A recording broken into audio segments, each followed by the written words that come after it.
नमस्कार, मैं भूपेंद्र यादव। आप देख रहे हैं यूनाइटेड मीडिया न्यूज चैनल। देश की राजनीति में भगवान श्री राम का नाम वर्षों से चुनावी विमर्श का केंद्र रहा है, लेकिन अब श्री राम मंदिर में चढ़ावे को लेकर उठे कथित वित्तीय अनियमितताओं के आरोपों ने एक नया राजनीतिक विवाद खड़ा कर दिया है।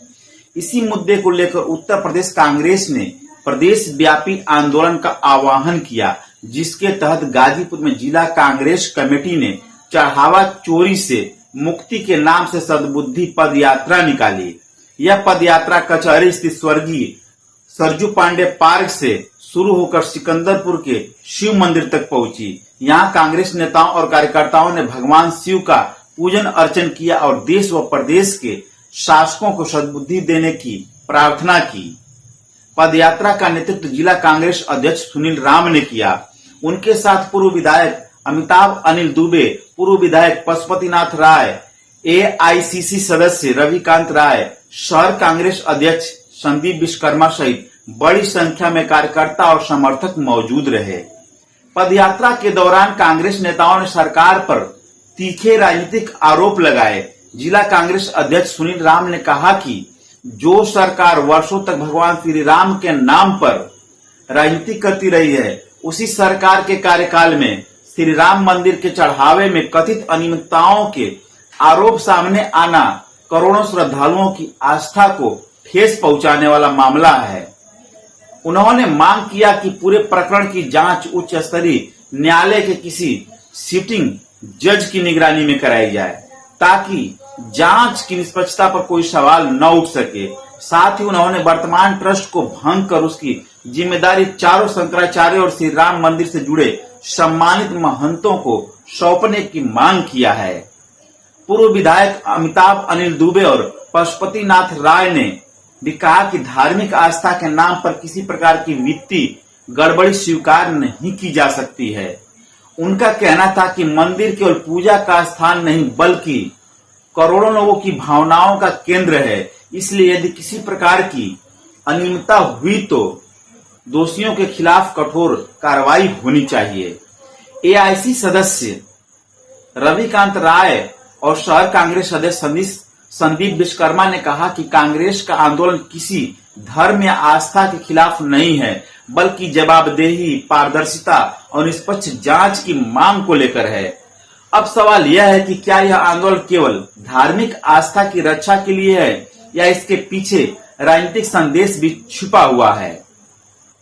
यह किसी से छुपा नहीं है कि श्री राम मंदिर का मुद्दा लंबे समय से भारतीय राजनीति का प्रमुख विषय रहा है। ऐसे में जब मंदिर के चढ़ावे को लेकर विवाद सामने आता है तो विपक्ष स्वाभाविक रूप से सरकार से जवाब मांगता है। वही सत्ता पक्ष भी ऐसे आरोपों को राजनीतिक प्रेरित बता सकता है। इस पूरे विवाद में सबसे महत्वपूर्ण बात यह है कि किसी भी प्रकार के आरोप और प्रत्यारोप से पहले निष्पक्ष जांच की आवश्यकता है। जब तक जांच पूरी नहीं होती, तब तक किसी व्यक्ति या संस्था को दोषी मान लेना उचित नहीं होगा। लेकिन दूसरी ओर यह भी उतना ही सही है कि यदि करोड़ों श्रद्धालुओं की आस्था से जुड़े किसी संस्था पर सवाल उठते हैं तो पारदर्शी जांच और तथ्यों को सार्वजनिक करना भी आवश्यक हो जाता है। इससे जनता का विश्वास मजबूत होगा और अनावश्यक राजनीतिक विवादों पर भी विराम लग सकता है। यही कारण है कि यह मामला केवल राजनीतिक तक सीमित नहीं है, बल्कि जन विश्वास, जवाबदेही, पारदर्शिता से भी जुड़ा हुआ मामला बताया जाता है। अब सबसे बड़ा सवाल यही है कि क्या धार्मिक आस्था से जुड़े ऐसे मामलों में राजनीति होनी चाहिए या केवल तथ्यों के आधार पर निष्पक्ष जांच। लोकतंत्र में विश्वास का दायित्व है कि वह सरकार से जवाब मांगे। यदि किसी सार्वजनिक संस्था, धार्मिक ट्रस्ट या सरकारी व्यवस्था पर वित्तीय अनियमितता के आरोप लगते हैं तो विपक्ष का सवाल उठाना लोकतांत्रिक प्रक्रिया का हिस्सा है। वहीं सरकार और संबंधित संस्थाओं की जिम्मेदारी है कि वे तथ्यों के साथ जनता के सामने स्थिति को स्पष्ट करें। पारदर्शिता जितनी अधिक होगी, विवाद उतना ही कम होगा। गाजीपुर में कांग्रेस की इस पदयात्रा का संदेश केवल स्थानीय राजनीति तक सीमित नहीं था। यह प्रदेश स्तर पर चलाए जा रहे उस अभियान का हिस्सा था जिसके माध्यम से कांग्रेस सरकार को घेरने का प्रयास कर रही है। पदयात्रा के दौरान नेताओं ने कहा कि जब करोड़ों लोगों की आस्था से जुड़ा मामला हो तब किसी भी प्रकार के संदेह को दूर करना सरकार की नैतिक जिम्मेदारी है। हालांकि इस पूरे प्रकरण का एक दूसरा पक्ष भी है। किसी भी आरोप को अंतिम सत्य मान लेना उचित नहीं है। जब तक सक्षम और निष्पक्ष जांच पूरी न हो जाए तब तक किसी व्यक्ति, संस्था या ट्रस्ट को दोषी ठहराना सही नहीं हो सकता है। इसलिए इस मुद्दे पर संयम और तथ्यों के आधार पर चर्चा होना आवश्यक है। यह भी ध्यान देने योग्य है कि धार्मिक संस्थाओं के संचालन में पारदर्शिता को लेकर समय समय पर बहस होती रही है। श्रद्धालु जब मंदिर, मस्जिद, गुरुद्वारा या किसी भी धार्मिक स्थल पर दान देते हैं तो उनकी अपेक्षा होती है कि उस धन का उपयोग पूरी ईमानदारी और निर्धारित उद्देश्यों के अनुसार किया जाए।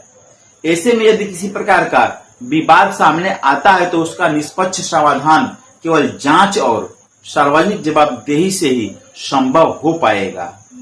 कांग्रेस नेताओं ने अपने संबोधन में यह भी कहा कि उनकी लड़ाई किसी धर्म या भगवान के विरुद्ध नहीं है, बल्कि कथित भ्रष्टाचार और जवाबदेही के सवाल पर है।